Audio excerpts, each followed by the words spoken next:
The highway stretched out before me like an endless black serpent, the asphalt glistening under the moonlight as if it were alive. I was alone, the only source of light coming from the flickering beams of my car's headlights. The radio crackled with static before it fell silent, leaving me with nothing but the soft hum of the engine and the rhythmic thump of the tires against the road. I was on my way back from a business trip, eager to put the miles behind me and return to the comfort of my own bed. The GPS had insisted this was a shortcut, a faster route through the countryside, but now it seemed more like a misstep into oblivion. The road was empty, the kind of emptiness that promised no good. And then, without warning, the engine sputtered and died.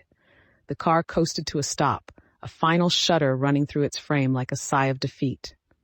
I sat there for a moment, enveloped in the thick silence that followed, feeling the chill of the night seep through the windows. "Great," I muttered, more to myself than to anyone else. I tried the ignition again, praying for a miracle, but the engine remained silent. I was stranded, miles from anywhere, with no cell service to call for help. As I stepped out of the car, the cold air bit into my skin, a reminder that I was alone in this desolate place. The moon hung high above, a silent witness to my predicament. I had no choice but to walk, hoping to find some semblance of civilization. I followed the road, my footsteps echoing in the stillness.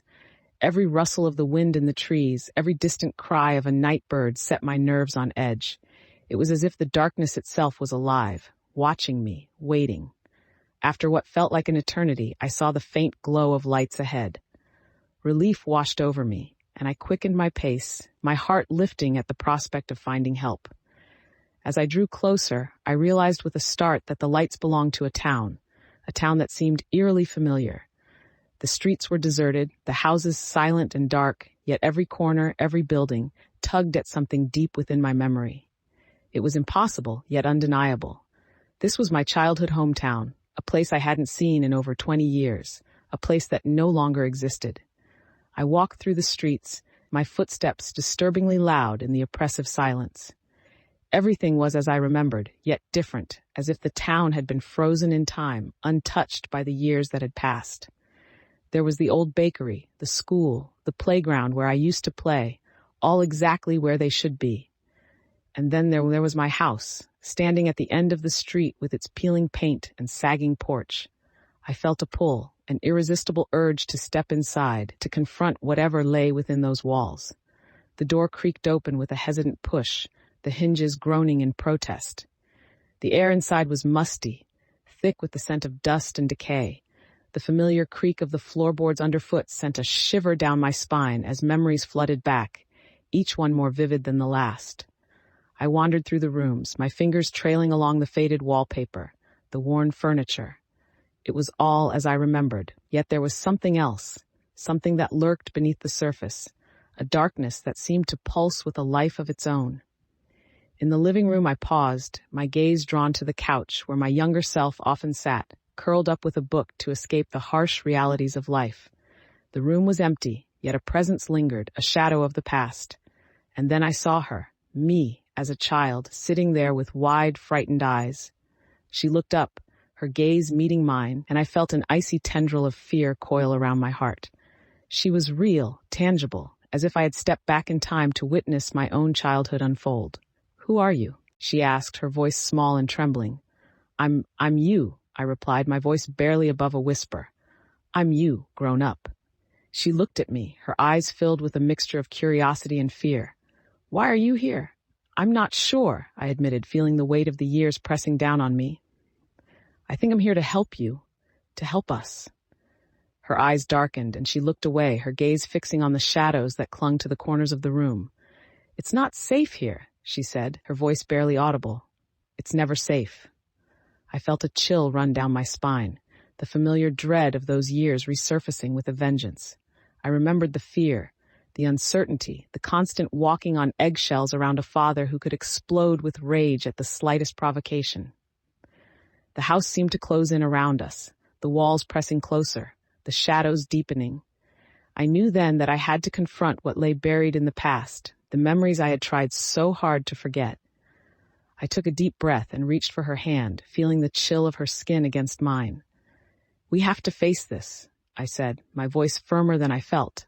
"We have to face him." She looked at me, her eyes wide and terrified, but she nodded. Together, we walked through the house, the oppressive silence broken only by the sound of our footsteps. The memories came flooding back with each step, vivid and unrelenting. The arguments, the shouting, the night spent hiding in my room, praying for it all to be over.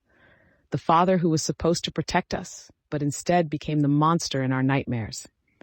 We stopped outside his study, the door ajar, the dim light spilling out into the hallway. My heart pounded in my chest, a relentless drumbeat of fear and anticipation. I could hear his voice, low and menacing, the words indistinct but the tone unmistakable. "Go away," the younger me whispered, pulling at my hand. "We can't go in there." I shook my head, feeling the weight of the years pressing down on me. "We have to," I said, my voice trembling. "We have to face him."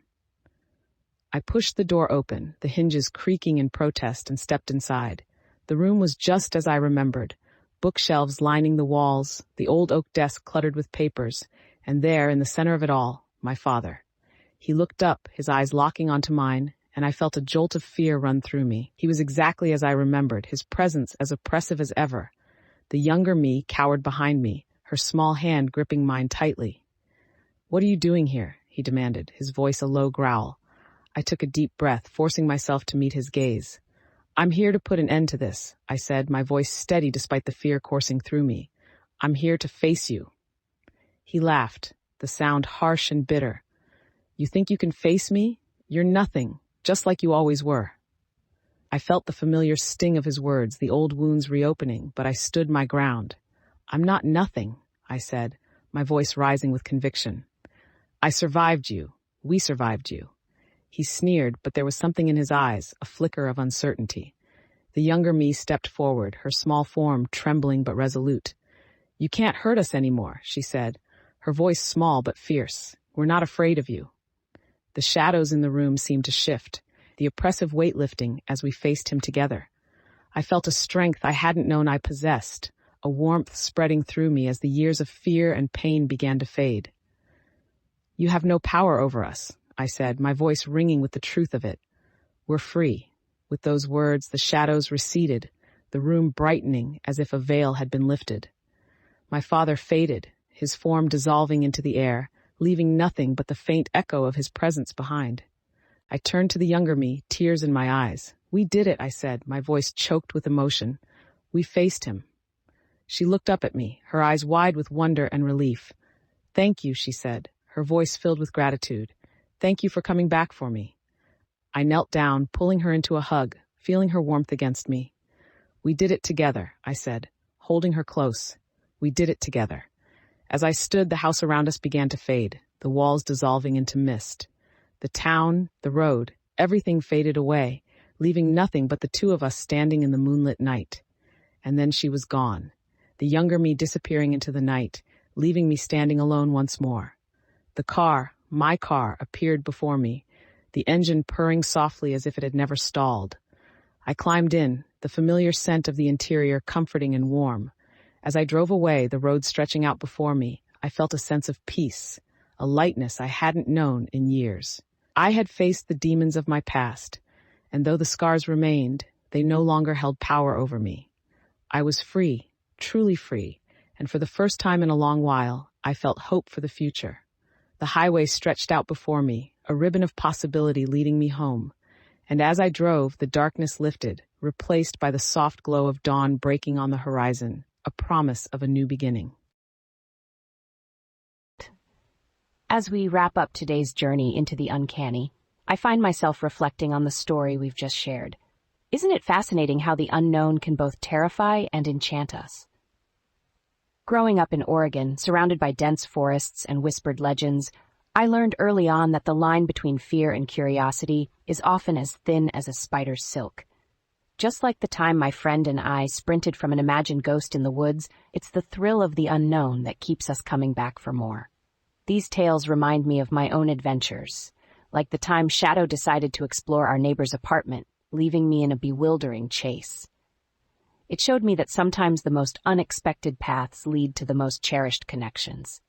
In a way, every story we explore here on Twisted Tales is a journey into the unexpected, a peek into the shadows that surround us. As you ponder tonight's tale, I invite you to think about the mysteries in your own life. Have you ever encountered something that made you question the boundaries of reality? Perhaps a fleeting shadow, a peculiar coincidence, or an unexplained moment that lingered in your mind? I'd love to hear about it. Share your stories with me, and maybe, just maybe, they'll find their way into a future episode. Thank you for joining me, Bethany, here on Twisted Tales. I hope you felt both the thrill of fear and the warmth of camaraderie.